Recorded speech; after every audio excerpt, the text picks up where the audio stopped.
Hey guys, how's it going? Matt from Foul Ball Productions here. Thank you so much for joining me today. I hope that you're doing well because I'm doing phenomenally. Thank you so very much. This is the 23rd episode of the MFer podcast. Hope you guys didn't mind the hiatus too much, but I'm back and I've got a guest. I'm joined with a very interesting comedian guest that he just told me something backstage I thought was pretty fascinating. I definitely think a lot of you guys are going to appreciate. Please welcome Tom Sisca. Hello, Tom. Thanks for having me. Absolutely, brother. How you doing? Pretty good, man. I've been doing comedy for a couple years now, and I've also done some kind of political activism, some little stunts and stuff like that. So getting my work in, getting the reps in, and I believe we met at the Creek in the Cave as Sure when did. you asked if I'd like to come on the podcast, or when you first met me at least, and then you followed up. And I believe it was about my Matrix joke. Yes, which was fucking great. That it enticed you enough to pick my brain a little bit. So that was really cool. Yeah, I mean, I'm like a bit of like a nerdy YouTuber. Like that's how I got started with all this stuff was during like the lockdowns, there wasn't a lot to do. I was in LA, so I was pretty much just like penned inside my house, per court order. And I had to like, I don't know, pass the time somehow. And I've been watching, like I'm a huge Star Wars fan, or at least I used to be. And I started watching like all these YouTubers like ripping apart Game of Thrones. And I just found it like so compelling. It became the type of thing that was just like, I don't know, it's like all I was watching for a long time. And so I started joining like kind of the conversation. And that's how I got into all this shit, was just sort of like talking about The Expanse or talking about different shows or my perspective on all that. And then I don't know, I like somewhere along the line, I've kind of like moved on from it, but that is definitely like my roots, is like that kind of nerdy shit. Sorry about the heckling. Hey, stop that. Boo. No one cares about Get out of here, Curtis. Yeah, so that like that Matrix bit, definitely I was like, yo, that's exactly like that's right up my alley. Like that shit's fucking hilarious. Yeah, I mean, I tend to for whatever reason, I tend to draw a lot of inspiration with my comedy from kind of topical and pop culture stuff. I mean, I do have jokes that I guess are a little bit more personal, or things that you can kind of figure out about who I am, but I definitely like to be able to, for people to kind of figure out the type of person I am based on the jokes that I'm writing about things that have nothing to do with me. Which is cool. I mean, to get a nice little balance of that, but it's just so easy these days to make jokes out of things that are just begging to be made fun of, because you take things from things that we're fans of, that we grew up with, and they make these new sequels, and everything is just so regurgitated and replaced with X, Y, and Z to make it some trash version of to where you can barely the pieces to remind you of what it came from are just so minute. It's just like people can't, I'm sure it's been talked about so many times, they can't come up with any new ideas except for just rewriting the old story over and over again. So it's like, I wouldn't even give them enough credit to say they rewrite it. It's like, true. It's like they like bastardize it. It's like they raise it from the dead in this zombified version that somewhat resembles what it used to look like. And it's like, I used to get upset by it. It used to like genuinely get me down, but now I can't even be bothered. It's just kind of like, hey, the new thing sucks. You're like, yeah, no kidding, really? Yeah. What do you know? The 47th time it still stinks, eh? All right. I can't even get mad about it. I'm just like, I guess I'll just move on. Yeah, there's other things I could do with my time. What actually got me into to motivated me to do stand up was, I guess, around 2018 or so.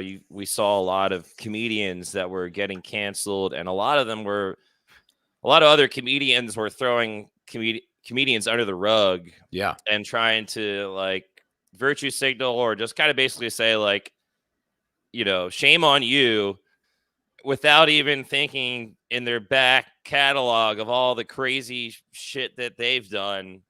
Just to name drop someone, let's take Sarah Silverman for example. Oh, totally. Yeah. I always thought she was super, kind of just edgy. Like she always wanted that shock factor. Wasn't necessarily a big fan of her. I did, however, see her live once on the Oddball Comedy Tour, and she absolutely crushed. And I was like, wow, she's, really great stand-up comedian. People were leaving crying. Like there was she was triggering all types of people. I was laughing. That's awesome. Yeah. It was just like, it was a wild experience to see like people crying and leaving from a comedy festival. It's like, did you guys not know where you're at? I mean, it's always, that's always a strange experience. Apparently, a lot of these folks got some type of Groupon deal, so they truly didn't know what they were going to do, and that became like the running bit. It was like, they got all these people in the door that just weren't really aware of the content of it, so that was quite interesting. But getting back to what I was saying, though, she's a perfect example of somebody that was jumping on social media, calling out other comedians, throwing them under the rug when, like, this lady's been in blackface. She's done all types of crazy stuff. And it motivated me to want to get into comedy just to kind of preserve true comedy, or at least what I think is funny, to try to throw my hat in the ring and make sure that the type of humor that I like is still available, because it seemed like it was under attack at the moment. So I was, in a way, had this chip on my shoulder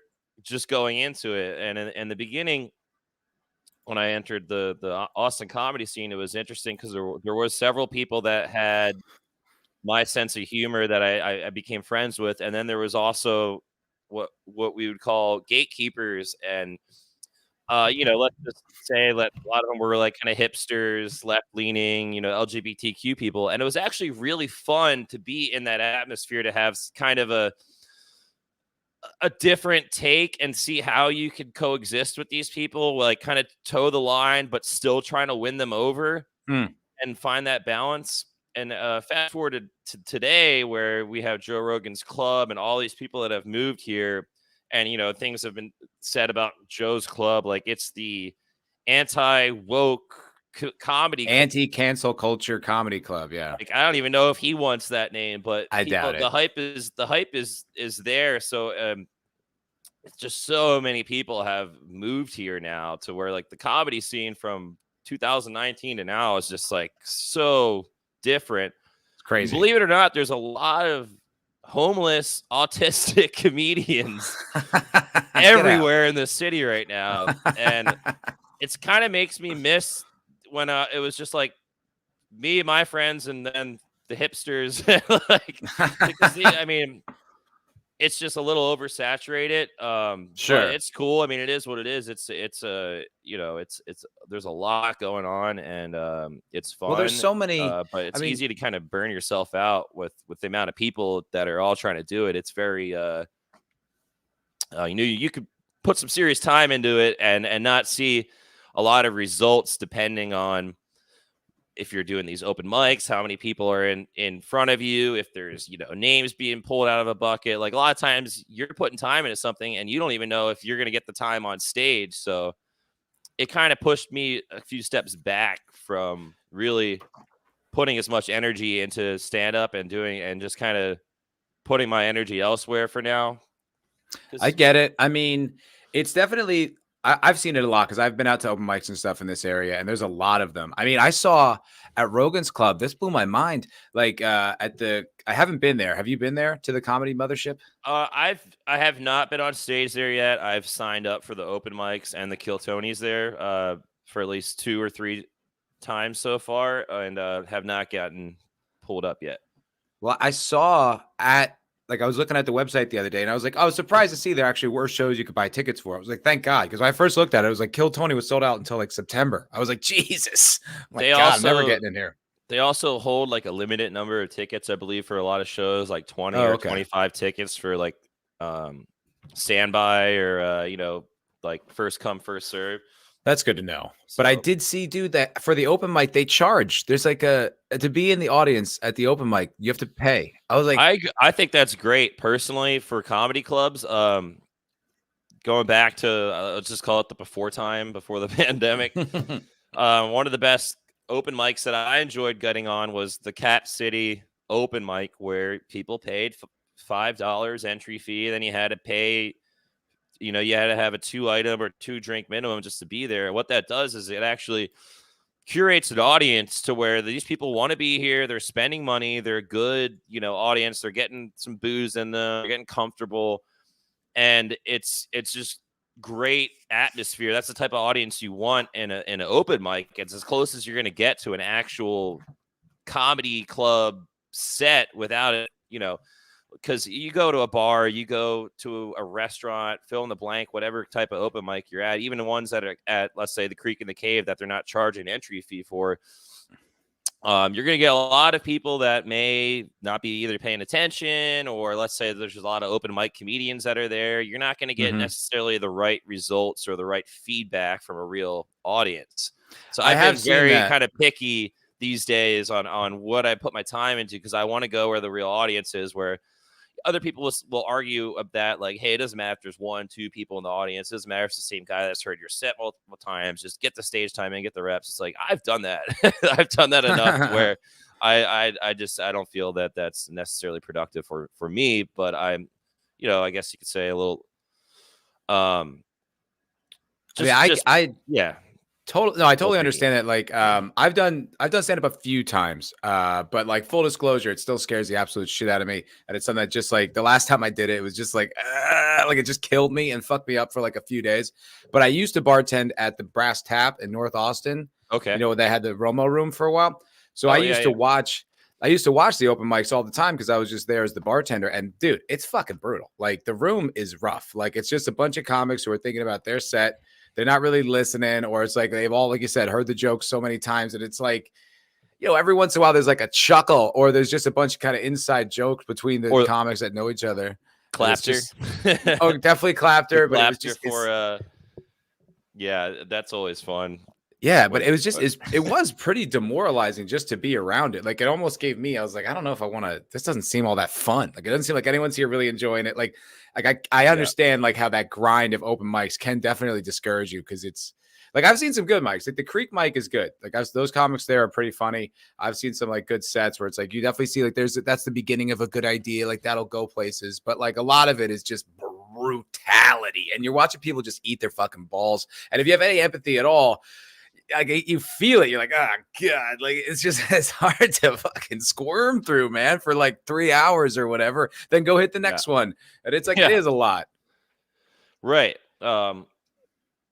So, and I've actually, because let's just say, like, during the pandemic, when 2021, when things were like starting to fire back up here, I was doing some shows out of the Speakeasy on Congress Avenue. And at that time, I was actually unemployed. I was getting paid unemployment, and I had a total open schedule to put as much time and energy into comedy as I could.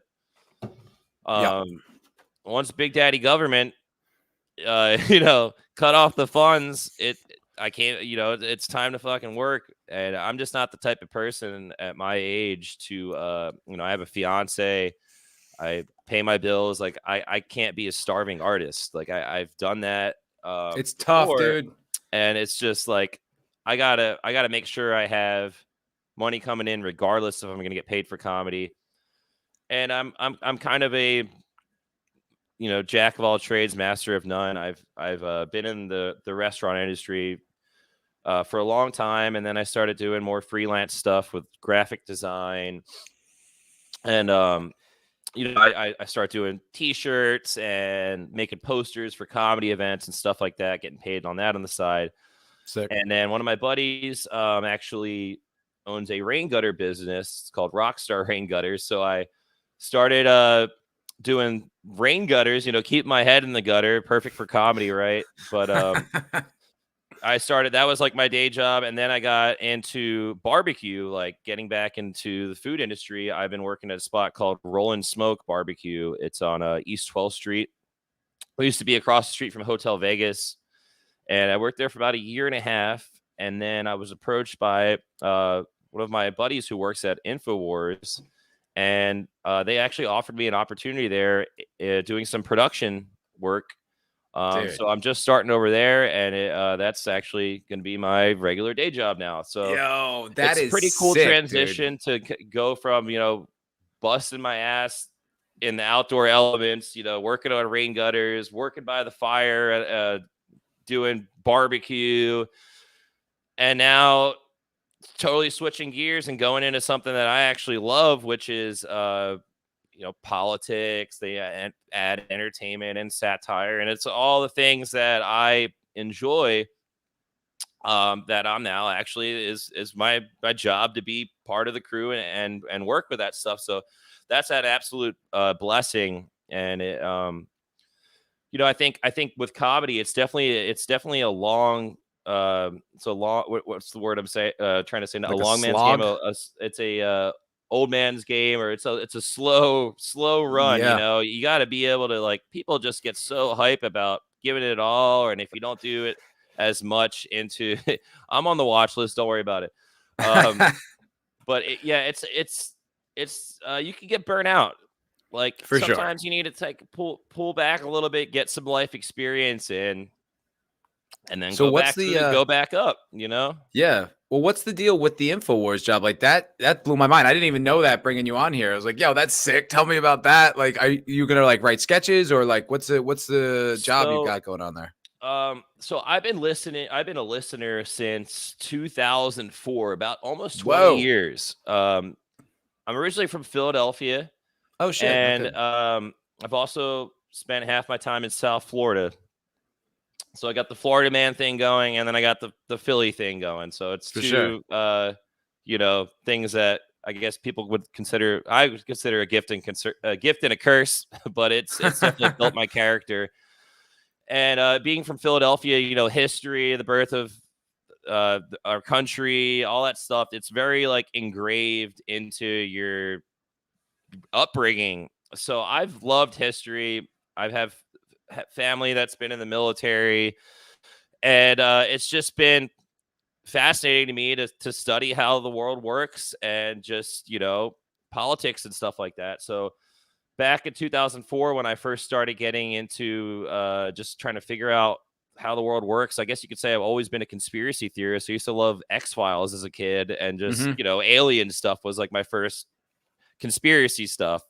Are you still on that, by the way? Do you believe they're out there? Or do you believe, like, who's that guy? I've had the some guy experiences, man. Seeing's believing. Yes. Yeah, no way. Absolutely. All right. For sure. Yeah. Who's that guy that Rogan had on? Who's like the dude who Jeremy like Corbell, or was it a Graham Hancock? Graham Hancock, but there was another guy, Bob Lazar. Bob Lazar. Okay. Do you believe any of his take on the UFOs? And was he part of the Area 51? Did he have top secret clearance? Did they erase his college records? Yeah, I believe that there is definitely some truth to Area 51 and all that stuff. Absolutely. Oh wow, shit, true believer, dude. I'm like not like, I'm just skeptical, but I'm like as skeptical about that as I am about like religion. Like, I'm not ruling it out, but like I just don't know, so I can't sit here and be like that definitely happened. But I do find it fascinating. Like, I love the ancient aliens shit. I think that's like the most intriguing. That is so much fun. Like, the way they lay it out, like, you could only see this from the air. We didn't have aircraft then, and like, why did we do this? And this thing was perfectly aerodynamic. Like, yo, that is, I don't know what that means, but I love it. My ultimate conspiracy theory that I find fascinating it is actually the Antarctica take, and it goes into actually that the Nazis went to Antarctica and called it New Schwabland. They like established a base there, and they found some type of entrance to a hollow Earth. And oh yeah, that's fun. Built their bases there. Came in contact with these advanced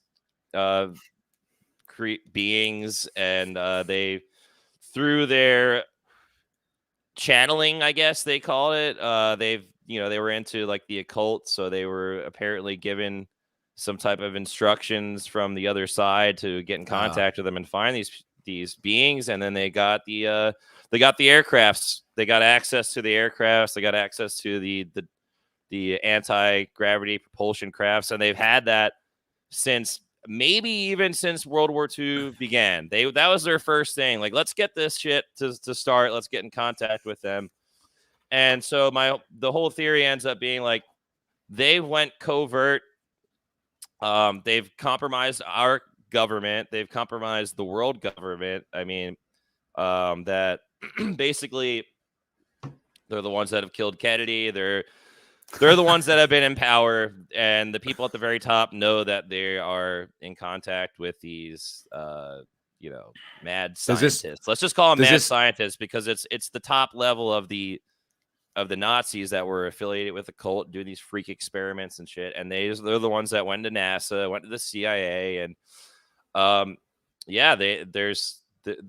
there's something in that ice, man. Does this one overlap? Does that overlap with the lizard people one, where you're kind of like, no, they're not ancient lizards, they're actually alien shapeshifters? Is that like, can we fold those two in together? Well, yeah, exactly. There's probably like I want to say that there's probably more than one life form outside of Earth. So I mean, there could be all types of things. I really don't know. There could be things that are interdimensional. There could be things it's possible. It doesn't stuck in our dimension that we don't see, because they have technology that they know how to cloak themselves and hide themselves from us. And I really don't know exactly what they are or where they come from. But once it starts tying into religion and stuff, I mean, people have been talking about this for a long time. Like, with ancient aliens, it's all different ways of describing the same phenomenon that they're seeing these things. So, and then you have like the people that are saying the government's going to pull this big hoax and fake an alien invasion, which they very well could do, because they came in contact with this technology. They have the technology to do that, I believe. So you believe whole cloth that definitely happened? I think history will say that they went to Antarctica, and they built a base there. Wow. And you know what? History will also say, yes, go ahead. So I have a friend of mine from the Dallas area who's like a flat out, like, true blue flat earther, like believes it 100%. And he went so far as, like, when we both lived back in California, he went so far as to go out into the suburbs to buy an encyclopedia from this woman that was like from the 20s or something, that was pre, the new information about Antarctica, right? And he believes like 100%. So he was trying to find the information. He was like Indiana Jones on a quest, and I was like, all right, whatever, man, okay. But then I was watching this documentary. It was like the like Blue Planet, or like, BBC Earth, or one of those things, one of those documentaries about the planet. And then they go to Antarctica, right? And they're just like, yeah, it's just endless waste, there's nothing. All right, moving on. You're like, well, that was a little weird how you kind of like just brushed over the entire continent. And they're like, yeah, it's just endless waste in every direction, don't worry about it. And I was like, okay, I'm not a flat earther, but that was suspicious. That was definitely, why did you just blow past the entire continent? There's pyramids there that they could see with this infrared technology to show you that these formations don't form naturally. These aren't rocks that are there. Like, you could see that there's actually structures that are protruding out of the ice that are cut, and they're actually the largest pyramids on our planet are in Antarctica. This is wild. I didn't know that. I mean, I did see Alien vs. Predator, and I think they was tie that in there a little bit. Yeah, that was cool. Well, they did that. Didn't they do that with the most recent, like one of those King Kong movies or something? They had like Godzilla versus Kong. Big fan of that movie. Yeah, it's been called a love letter to conspiracy theorists by like critics or something. Yeah.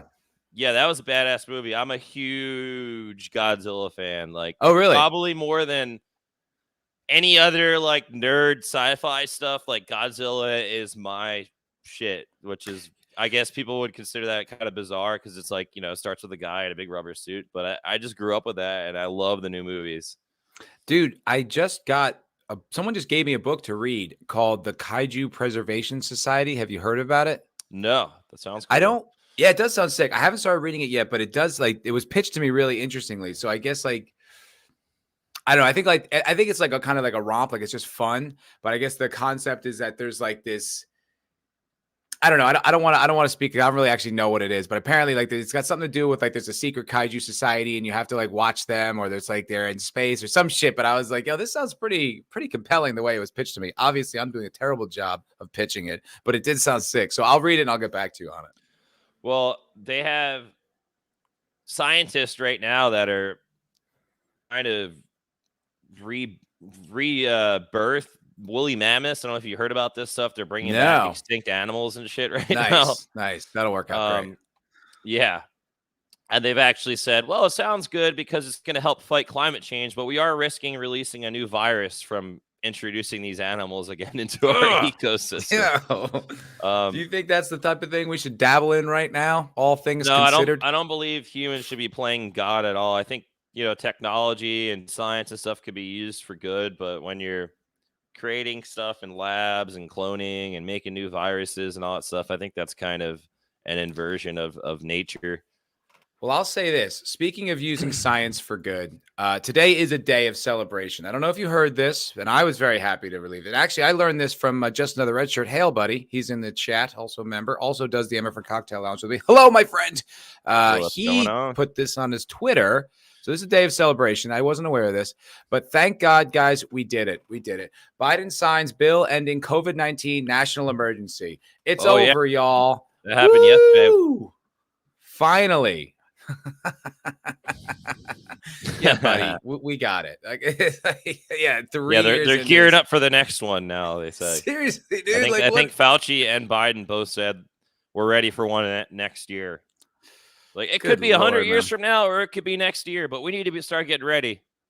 I still see people wearing masks. I'm blown away. I'm like, man, you are really, really cooked. You are I think it's great when you see someone wearing a mask and just kind of like treat them like how we used to treat people back in the SARS, the SARS pandemic. Like you just look at them like they're the dirty ones. Like, ew, you fucking dirtball, you're wearing a mask. Like, just go home. What are you wearing? What are you, sick? You're sick with this mask on? Like, you shouldn't even be out right now. Go back home, or put another mask on. You're only wearing one. Yeah, why aren't you wearing a spacesuit? This is ridiculous. You're putting everyone at risk. How can you be so selfish? Go home. I know. Yeah. Treat them like they're dirty. It's like, they're the dirty ones. Because they're wearing fucking cloth of bacteria on their face. And then they look at you like they want you to react to them. They always have those eyes like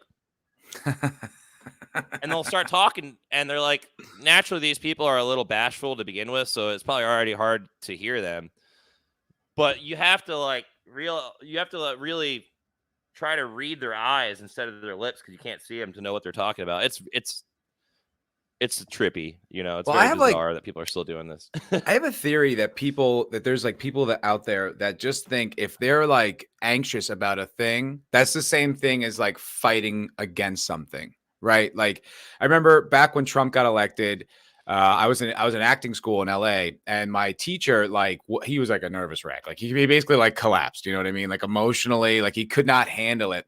And then he started smoking again. And I was like, oh, hey man, like, why are you, I thought you quit. And he's just like, oh, the whole Trump thing. And I was like, well, I mean, you're kind of giving him a lot of power, you know what I mean? Like making you hurt yourself. And he goes, well, I donated a bunch to Planned Parenthood. So I was just kind of like, that's not what I was saying. I was just saying, man, like you're hurting yourself in somehow fighting this. And I kind of like that started like this, the gears turning on this thing. And I think there are people out there, if they feel like they're anxious about a thing, like that's the same thing as fighting against it. Like, if I'm having pure panic attacks about climate change, that's the same thing as like, cleaning up the environment or like picking up trash on a beach. Like, it's like, if I'm nervous about it, if I'm anxious about it, that means I'm fighting against something powerful and I'm making the world a better place. I think there's something in there that's true. And I think the COVID mask, all that stuff, I think it's the same thing. Like they want to be terrified because I think in a weird way it makes them feel safe or makes them feel, I haven't quite worked out the psychology, but I think it's called MK Ultra. Okay. Yeah. It's a mass trauma. You traumatize them to break them down and then rebuild them and then direct them to try to, to try to find what is going to help soothe them. But every time they try to find something that's going to help soothe them, it just makes them even more traumatized. Yeah. And so it's just a never ending, like chasing the dragon type scenario.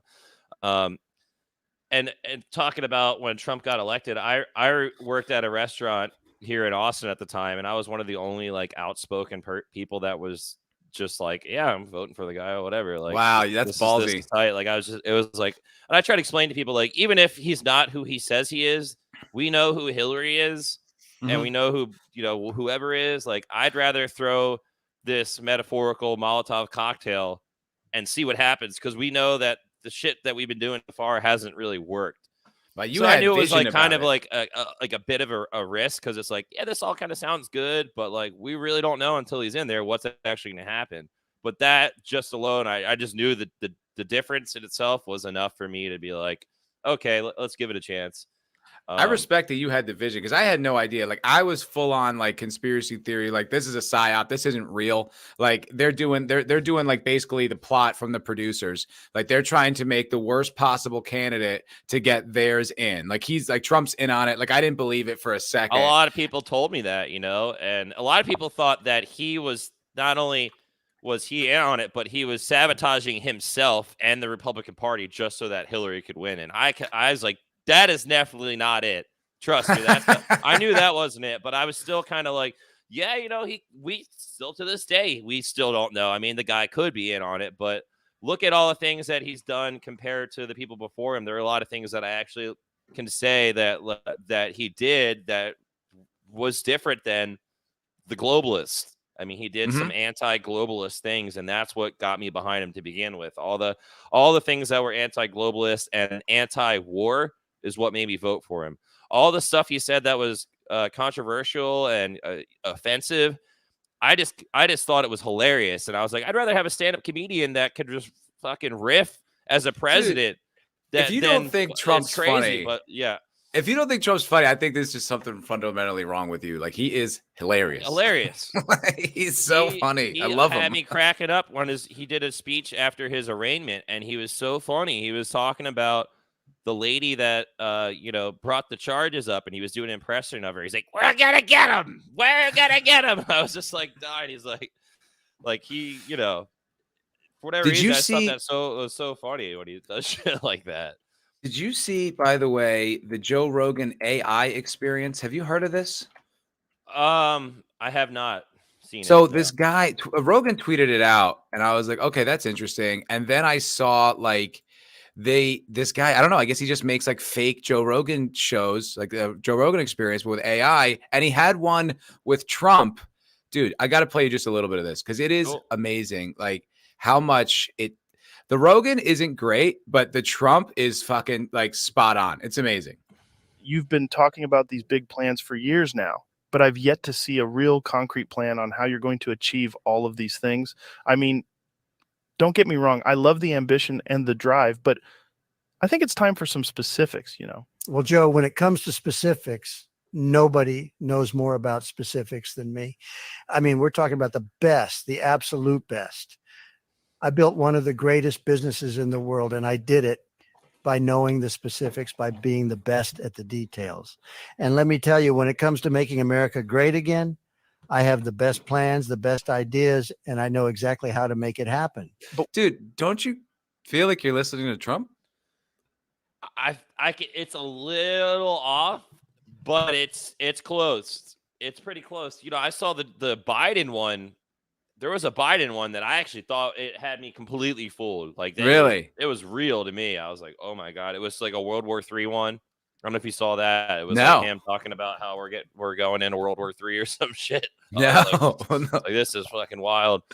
It's getting weird out there, man. Like, that is some strange shit. Like, I saw someone in the comments, like, saying like, oh, I totally understand now how the older generation was like dumbfounded by the progress of technology. And I kind of empathize with that. I'm a little bit like, I don't want to get involved. Like, the way my parents, like the way they responded to the iPhone, they're like, it's not for me. That's kind of how I feel about some of this AI shit. I'm like, I don't know if I want to, it's a little much for me. I'm a little overwhelmed by all the concepts here. Like, watching a full-on hour-long podcast with Rogan and Trump, that's close enough that you could actually think that might have been real. That's a lot to mentally process. Have you heard about the creators of South Park's deep fake Yes. company and how they Oh, had a no. show that was in production right before Trump lost the election. That's right. They were gonna Yeah. well, actually, it was actually pardon me, I misspoke there. It was about to launch, or they were gonna start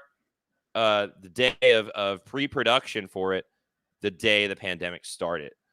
And it was so they have access to this deep fake technology. They actually did that Kendrick Lamar music video with their Okay. studio. I don't know if you saw that one where his like face is like changing into all these different people, and No, it I looks like didn't. super Yeah. realistic.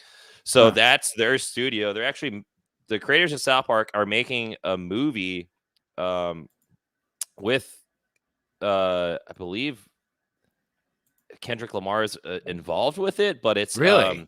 supposed to be a dark comedy about a chick who falls in love with a actor who plays a slave on a like reenactment of like some type of Civil War era place, like a historical reenactment place, and she played another character there, and then they fall in love, and then he finds out that she actually her family was slave owners that owned like somebody in his family like back in the day. So they're making this movie. But I'm getting a little off track here. What I wanted to bring up was that they were developing this show where Donald Trump was a deep fake, and the whole show was just Trump in deep fake, and it was like Yeah. this satirical thing. And they did one little clip or one reading where the whole idea came from. It's on YouTube, where like Trump is reading a Christmas story to these kids, and it's pretty fucking funny, man. And then I they came remember out. hearing about that. Like They I came remember. out and said they're like, we're gonna wait and see what happens because he could, we hear he's running again. This is before he announced he's running, so that they may start working on this show again. But the technology that they have the best one out of any other people in entertainment. I mean, they've got to be doing some, in talks with defense contractors or some shit. I mean, this stuff's scary. Because I remember Okay, there it hearing is. about. Yeah. Because I remember hearing about the Trump movie I don't or know if show. this is the full clip, but this is it. Yeah. Okay. Because I remember hearing about like the Trump movie or Sassy show. Justice is the name of it. Yeah. Oh, is that what that was? Oh, okay. Because all right, so they did put it out. Because I remember hearing about it, but I don't think I ever saw This it. is where the idea came from, and then they were going to make the whole show. Okay. But it's pretty funny. The cool, awesome reindeer said, okay, I agree, we'll do it. But only if you can promise that it's not rigged and it's not a fix. And the big day came in the forest and the election happened. People started cheating. The numbers changed. 300,000 in just Pennsylvania. And that's Dominion. And who owns shares in the company Dominion? And they say he won. He won the election, and he did not win the election. He didn't win because they cheated, and I fought an honest election. The only thing about that joke is it's just kind of like, it's like the typical angle. Like, you know where that's coming from. You're like, all right, we get it. Ha, ha, ha. Like, the thing about those jokes, all those anti-Trump jokes, is it polarizes like a genuine comedy fan because like, you're like, all right, I mean, that's funny if I hate Trump as much as these people hate Trump. Then I guess I'd find that funny. I actually don't think that the creators of South Park are anti-Trump. I know that they want to lampoon and satirize pretty much everybody and that nothing's off the table, but they actually, in some weird way, helped motivate me to vote for Trump by watching South Park and just hear either what they thought. What they said was, we're not going to make fun of Trump because every day he says something that's funnier than what we do. So it's so difficult for us to keep up with. We're not even going to touch it. But what they ended up doing was making Mr. Garrison a Trump-like figure, but he was never actually Trump. He's still Mr. Garrison, and obviously he's, they're in a way making fun of the things that Trump does. But however, I really don't think that they are anti-Trump. I think that they know that he's funny. I think that they kind of toe a line with their with Paramount and all this stuff going like too pro-Trump. But you can't look if you're in Hollywood. Like I lived in LA when he got elected. Like that city melted down. It affected all content from across the board. I remember watching like one of my favorite shows was You're the Worst on FXX. It's a fucking hilarious comedy set in LA. Great, just like honest and raw and ugly and just vulgar. I loved it. Then after Trump got elected, like the next season was like fucking weird. I was like, they were so heavy on like the abortion narrative, and one of the guys turned into a like a red pill guy, and then someone just like attacks him, and that's like the joke. Like the scene just ends on like that attack. I was like, what was that? And I was like, dude, like people broke down. Like it was so overwhelmingly like tragic for them that I think if you're in that city in any capacity, if you claim Trump, you're basically saying, I'm outside of all of you, because they were so collective. They were so in it. So even if you're like someone like that's kind of reasonable, or you're like, I mean, I don't like the guy, but that's fucking hilarious.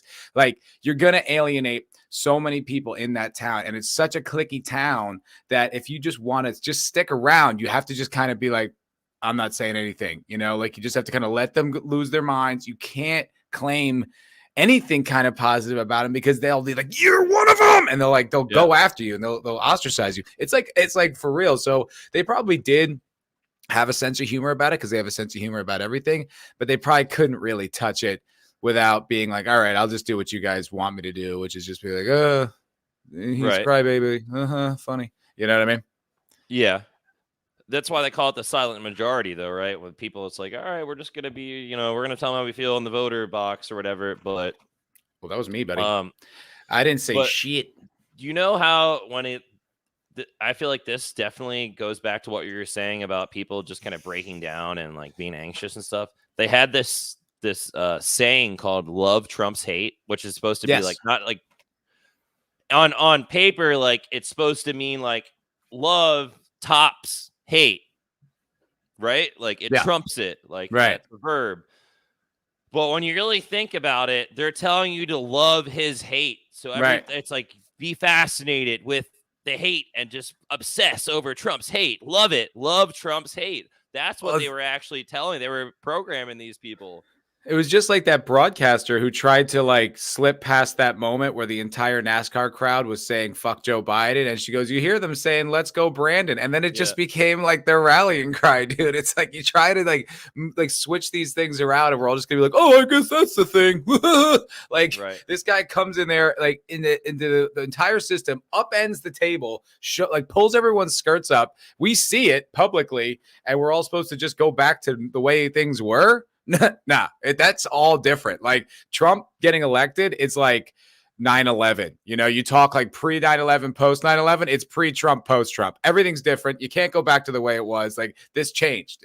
I'm sorry. Like this is the state of reality, and it feels like the cultural pendulum is shifting in a way with just how everybody. The good thing about Biden being president is that everybody everybody can now see that, we all agree that this guy sucks. Like, even the people that voted for him, that'll probably vote for him again, they know like this is a joke. And now we all can be on that same level of like, this is a fucking joke. Whereas before, they're like, this is terrible, and everyone else that agrees with me, we're like, no, this is how we gotta, save our country. Where, as far as like culture and entertainment and comedy goes, when it comes to this political realm, like look at Joe Rogan. He'll tell you like this is a fucking joke. He wanted to vote for Bernie Sanders, or he did vote for Bernie, but he knows that this is a joke, and that look at our culture now. Like people are very open about the truth. Like the COVID stuff, all this stuff had to happen the way it happened, and Trump had to kind of be removed from the forefront of dominating the media. Everything was all Trump. That's all you'd hear about. Now that he's not the president, people were able to get the information of COVID. They were able to understand that all the bullshit that was going on and understand what kind of joke of a government we have. And there's probably and a system too. It's not just the government for sure, but it's also like the media entanglement with it and how much like that is really just one giant conglomeration. And people have been saying that for a long time, but it always had the twinge of like right wing. Like it used to, it was always had like the war propaganda and like, Halliburton and all these things like, oh, they're in bed with the media, but we didn't see the whole thing with like the left wing agenda being like so strongly like embedded in the institutions that like inform us or govern us or any of these things. And just like seeing someone come in there, like I said, just flip the table over, like whatever going back, we can't, you can't unfuck the, you know what I mean? Like what's people the thing? People don't understand too that just because, let's look at it like this. In the 90s and early 2000s, the political party, the two-party system was viewed it totally different. Like the Republicans were the pro-war, they're the pro-war party. And people that voted liberal and Democrat were still clutching on to the 1970s and just like this kind of hippie movement. That's gone now. Like there's the Democrats are the pro-war party. I mean, Biden's voted for all the Iraq war stuff. Obama bombed and droned more people than anybody ever. And in the history of the country, more bombs than any president ever. And people don't realize it was just a continuation. It was the same administration. It's a one-party system the whole time until Trump got there. When I talk to people that want to argue with me, that know me about politics, that will vote left, they're stuck in thinking like this is still like the 90s or the early 2000s. Like this is George Bush's Republican Party. It's like we're past that now. The Republican voters are never going back to the Bush era neocon. Like we've managed. I won't go that far. And the reason I push back on that is because I definitely see like on Twitter, right? Because now that Twitter's got like a strong conservative presence, you do see the conservatives kind of doing their old tricks. It's kind of like the same thing. They're out there.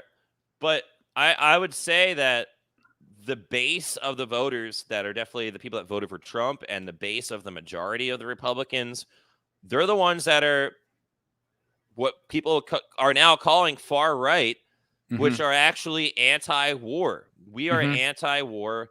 We just want America first. We want our policies to take care of our people. Charity starts at home.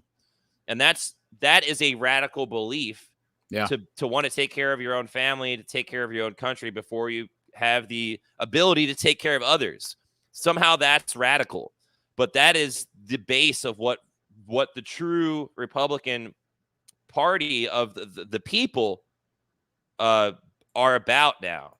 And a lot of people don't understand that. They think that we're voting for a dictator that's going to start wars and he's a fascist. And it's like, no, we're actually the exact opposite of that. We want as much freedom as possible.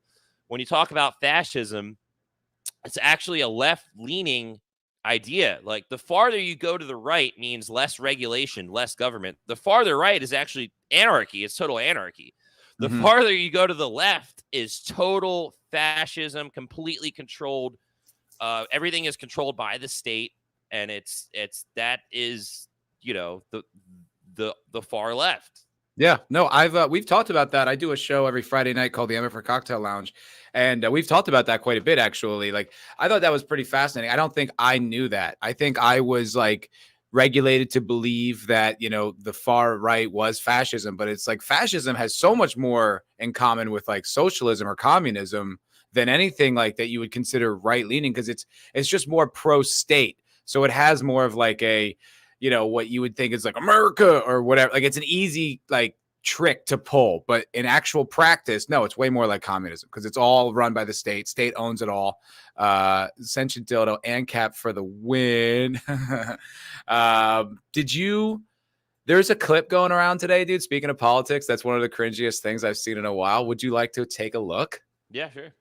So I don't know. I saw a little bit about this guy. Like I can't pay too close attention to politics because I get uncomfortable and I just don't like it. Like I'll fuck with it here and there, but like there's people who are like every day that's what they're doing. I can't be that guy.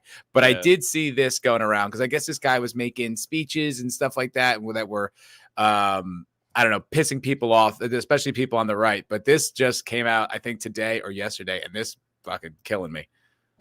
Oh yeah, I saw this. And I'm running for president of BSG. There are a few reasons that we're running this campaign this year. One has to do with representation. How can we represent all voices in a conversation?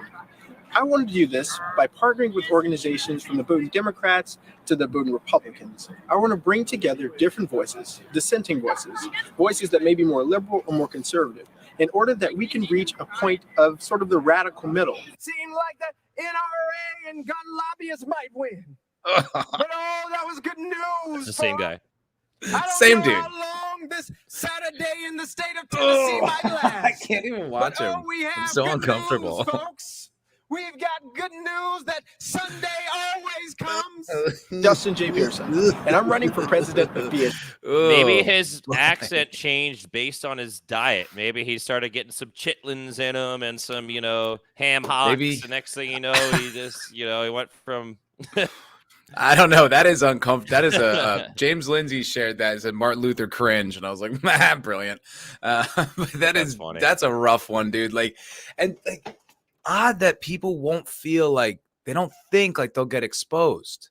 That's the weirdest thing to me. It's like there's video of you being a completely different person when you were, yes, a student politician, but still a politician. Like, what do you think that we're never gonna find that? Like, that would be like. All of a sudden one day I'm like a hip hop like influencer, like Supreme channel. And there's like, Matt, for years, you were a totally different guy. Like, how could I not think that I'd get called on that? Like, it's so bizarre. They don't care. Like that. I guess not. They can just ignore, deny, and never acknowledge something. They don't ever actually have to acknowledge something. That's their whole thing is like, we don't debate. We don't give them the space to respond, like just ignore it.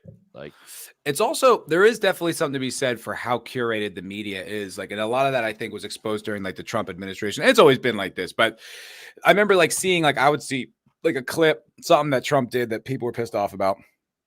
They'd take this little soundbite, this little snippet, right? And it would sound bad. And then you'd see the whole context. You're like, oh, well, in context, that's totally fine. But you'd only see the full context on like Fox News or right leaning or whatever.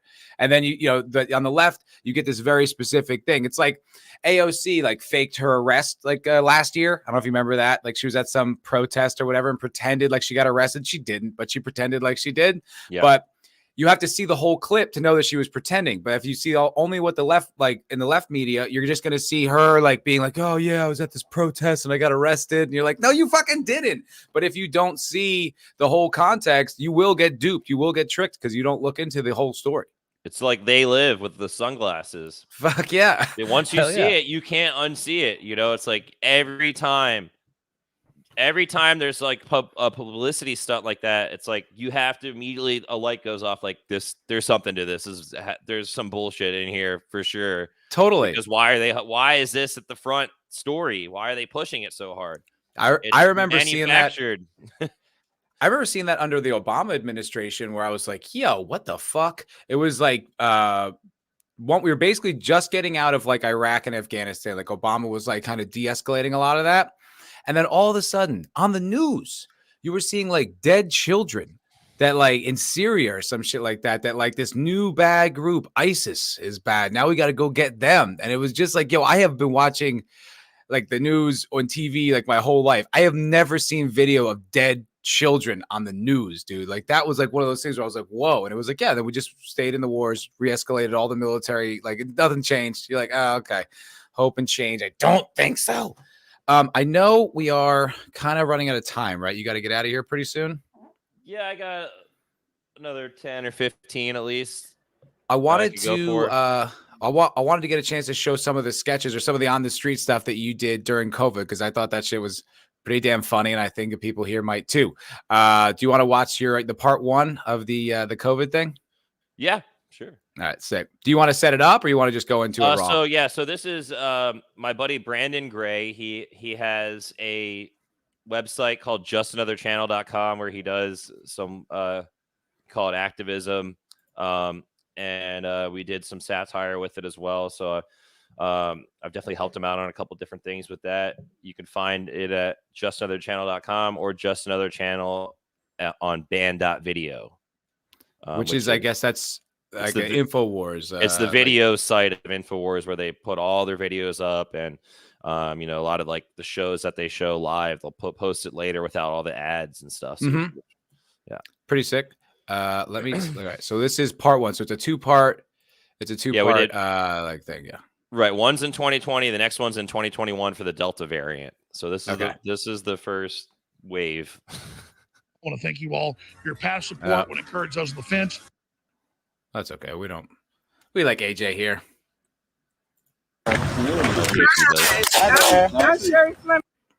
Oh. Latency issues. Front row.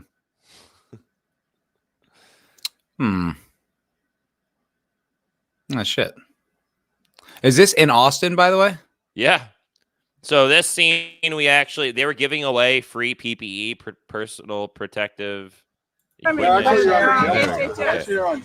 showed up. Tell me a little bit about your organization. Absolutely. To do that as We're well. Here with Allies of Science. We wanted to also be virtuous like the city of Austin. We're coming out to raise awareness to some of the dangers. We have some of our articles here. They kind of talk about, the need to help our neighbors, be responsible, slow the spread. Flatulence clearly can spread coronavirus. So that's hilarious. We want to come hand out some PPE. We brought the science with us.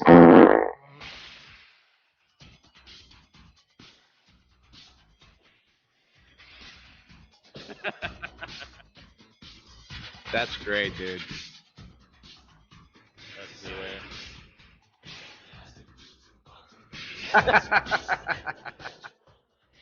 That's so funny, dude. You do it with like the claw thing. That's great. Oh yeah. Flatulence does spread the coronavirus. It's clear. The scientists, the experts have all come to the consensus. Masks aren't enough, and we have to do our part. We're here with our anal plugs. We're here with Allies of Science. We're here to take part in the PPE giveaway. Okay, well, they said that you're not part of this event. Oh, well, isn't this a community center? So we're here as part of a public service. So, all right, what is your public service? We're here to raise awareness to, the news about how flatulence spreads coronavirus. And so, yeah, we're here to hand out some PPE. We're going to socially distance. So we've got to do our part to slow the spread of coronavirus. This is great. When was this? How far in the pandemic? This was in summer of 2020. No, sir. Nice. The science is right here. Well, surely you're not a science denier, right? We're firm believers in science. In fact, we are allies of science. I'm going to tell you, this is private property. Private property? This isn't the community center. This is part of the jail. Oh, this is part of the jail. So we're asking you to leave. Y'all are handing out PPE in front of a jail? If you'd like to stay here, we can criminally trespass you. Allies of Science is being asked to leave. We came here as a public service. We heard the city of Austin was handing out free PPE to the public. We're clearly here to raise awareness to a real issue. Guys, everybody's wearing masks and it's still spreading. That's great, dude. We really just wanted to bring awareness to one of the obvious main reasons why it's still spreading. It's indisputable that COVID-19 can be spread through flatulence as well as through feces, guys. The science is indisputable.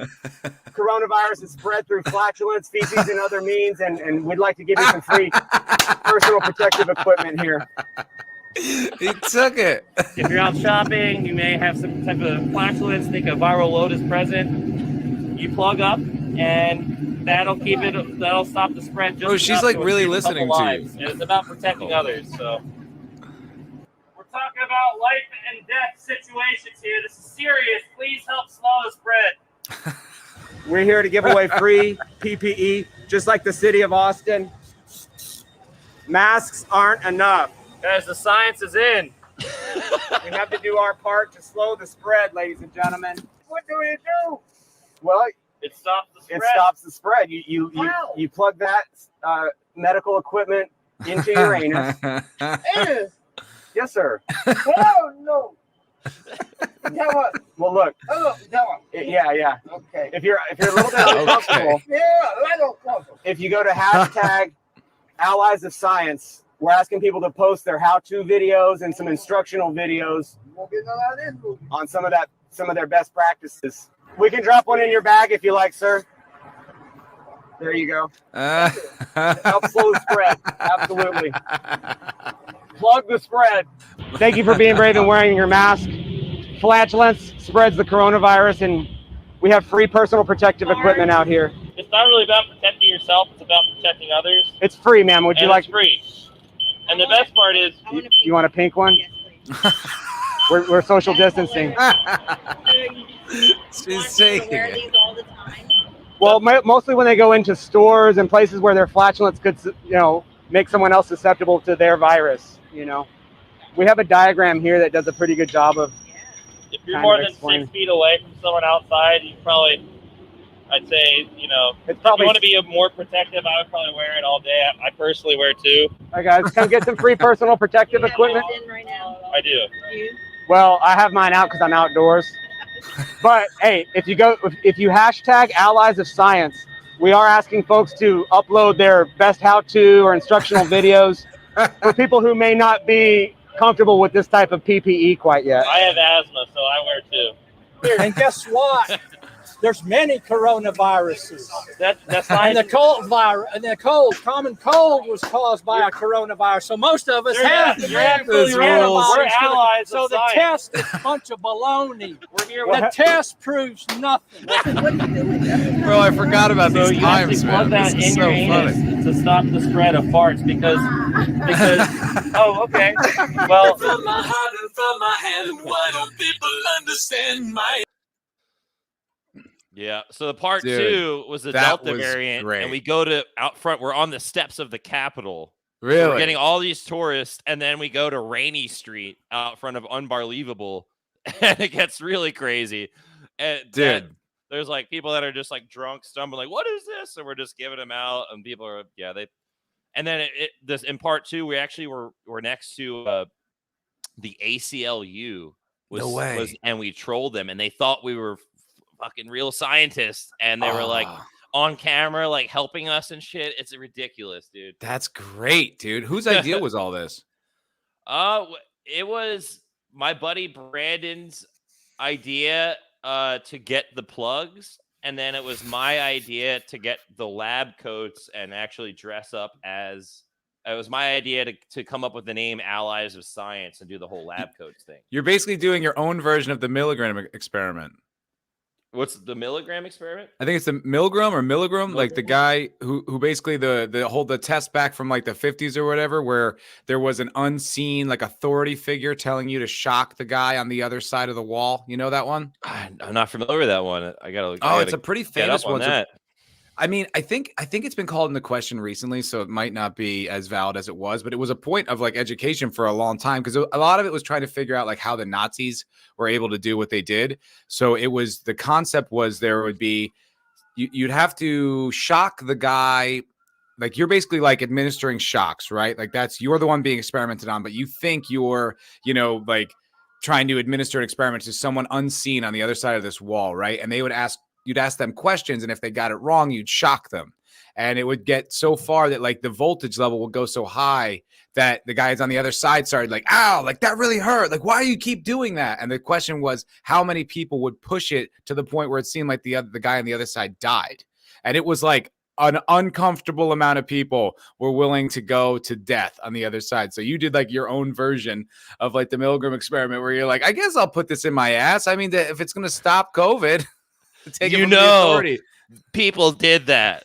We got people to actually do that. That is wacky, man. Well, you're the authority figure. You're wearing a lab coat. That's good enough for most people. Trust the science. My grandfather, God rest his soul, he passed away back in 2021, he saw those videos, and although he thought it was funny, he's like, "That's great, you're doing this stuff." He's like, "But the butt plug, I mean, like it was like too far." He's like, "I get the he's like, point." it's kind of too far, but I like what you did. Yeah. Do you have to be so vulgar? But still, put it to those lips. Yeah.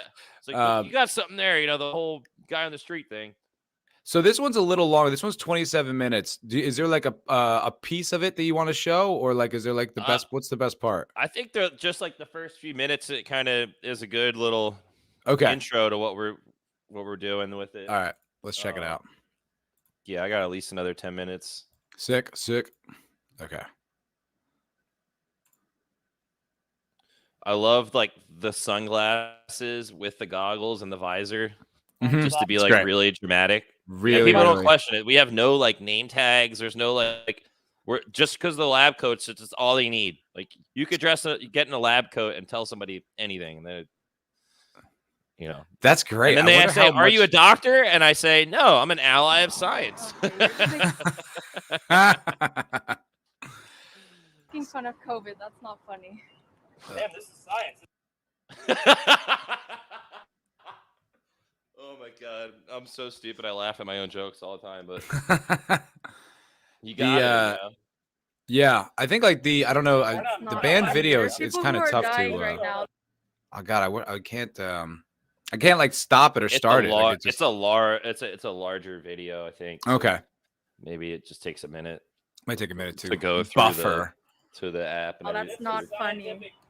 People are dying because of COVID. That's not funny. You're making a joke out of this. That's ridiculous. We're not. This is serious science. We're allies of science, man. Okay, well, if you want to be a science she can't take it. That's laugh great. About it. People are still the going science out and gets drinking even here in crazier. Texas. They're dancing. They're wiggling and jiggling. We need to plug that wiggly jiggly thing up and make sure it's not leaking these variants.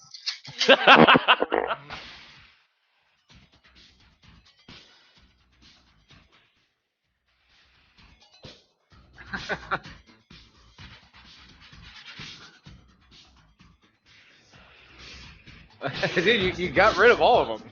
Oh, we did. That's why we did part 2. We had too many of them.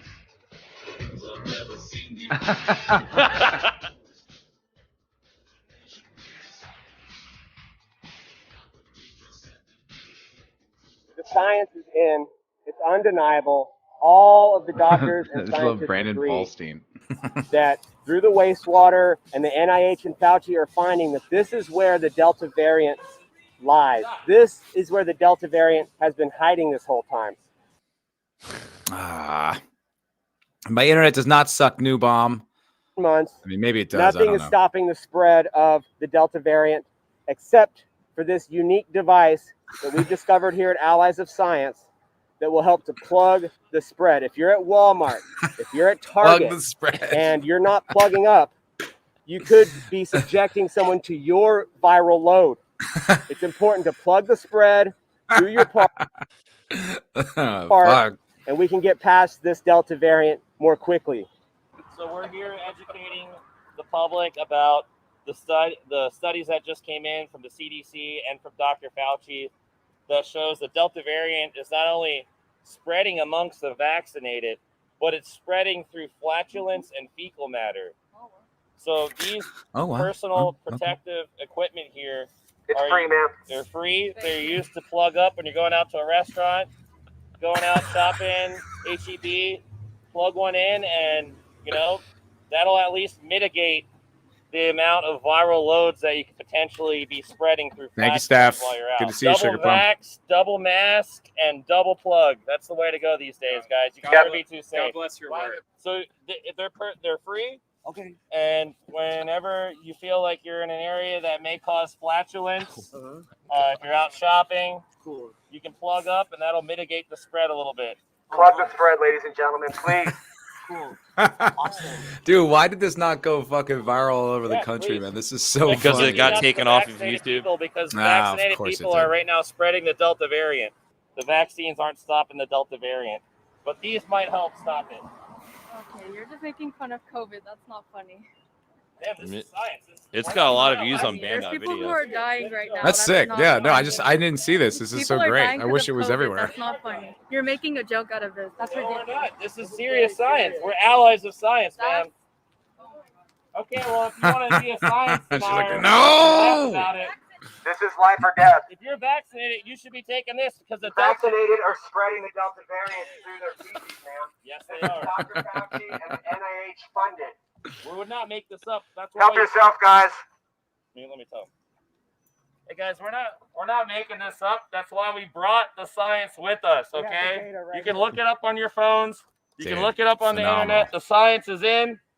This is not a joke. Please plug up to stop the spread. Masks aren't enough, unfortunately. Dude, that is fucking great. Oh man.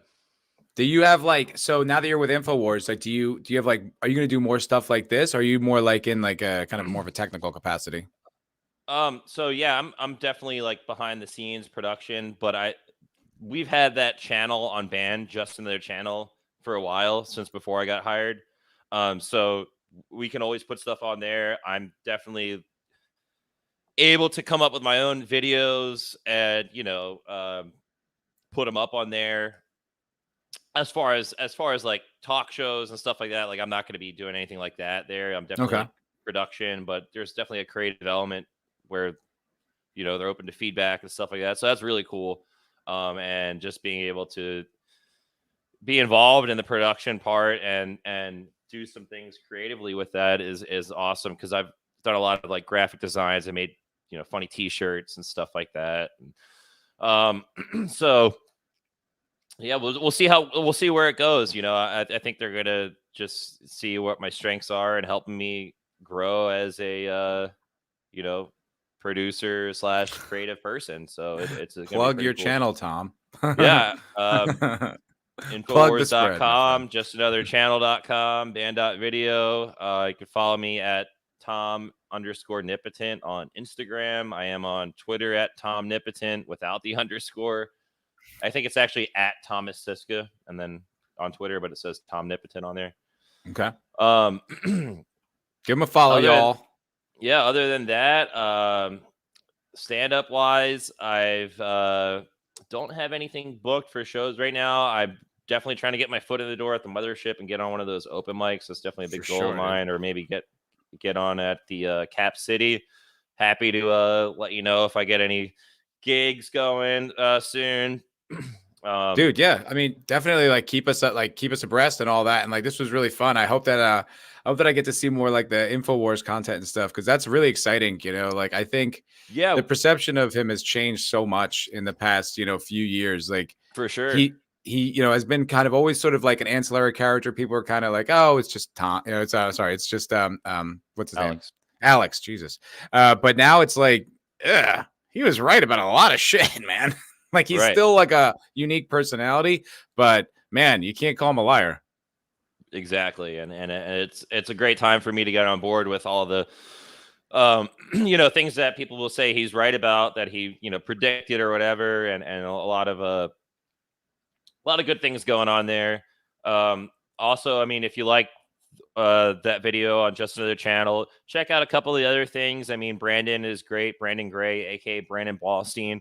Shout out to Brandon. He's done some phenomenal stuff that got him brought on to InfoWars a few times. He actually trolled Hillary Clinton, or heckled her, when she came to Austin for a big event with her and her daughter for a book signing at this mega church right by the 360 bridge. And he stood up in the front row and was like, "Oh, gutsy women. How about these women? How about what's her name? Paula Jones."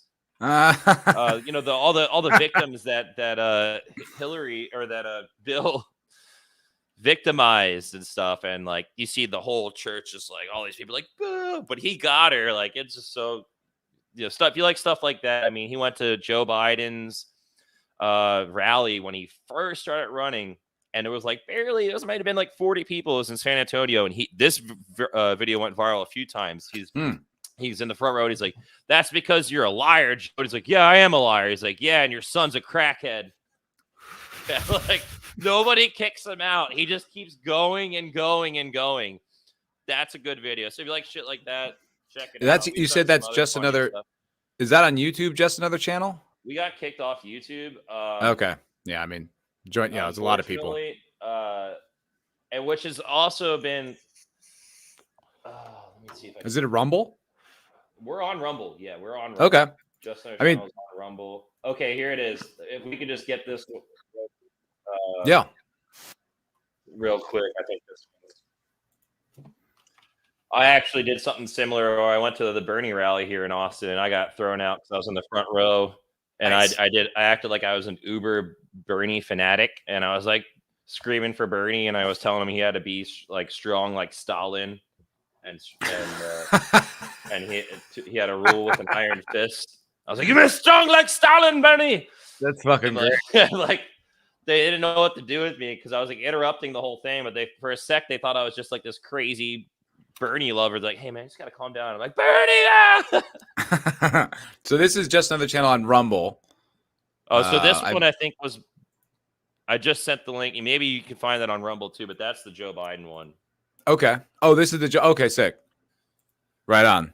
This is great. So y'all, if you want to check out what Brandon Ballstein's up to, that medical professional, go take a look. There's a banned video, which is the InfoWars like video website, and then he's also on Rumble, just another channel.